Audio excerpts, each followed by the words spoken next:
પાટડી ખાતે પ્રાંત અધિકારીની અધ્યક્ષતામાં બેઠકનું આયોજન કરવામાં આવ્યું। દસાડા તાલુકામાં વરસાદથી થયેલા નુકસાન અંગે સમીક્ષા કરવામાં આવી। દસાડા ટીડીઓ, એસડીએમ, મામલતદાર સહિતના અધિકારી હાજર રહ્યા। દરેક વિસ્તારમાં થયેલા નુકસાન બાબતે સર્વે કરવા આ બેઠક દરમિયાન સૂચના આપી દેવામાં આવી છે। હવે સર્વે કરવામાં આવશે, જેને લઈ આ બેઠક મળી હતી, જેમાં અધિકારીઓ, ટીડીઓ અને એસડીએમ હાજર રહ્યા હતા। સુરેન્દ્રનગરના પાટડી ખાતે પ્રાંત અધિકારીની અધ્યક્ષતામાં બેઠક મળી।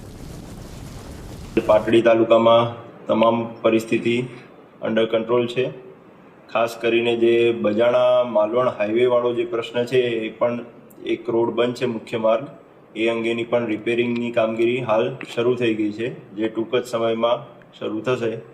પાટડી તાલુકાના તમામ નાગરિકોને કોઈ પણ સ્થિતિમાં ગભરાયા વગર શાંતિપૂર્વક રહેવા અપીલ કરું છું। તેમજ કંઈ પણ એવો પરિસ્થિતિ જણાય તો આપણા તાલુકા ડિઝાસ્ટર કંટ્રોલ રૂમ, મામલતદાર ઓફિસ કે કોઈ પણ અધિકારીનો સંપર્ક આપ કરી શકો છો।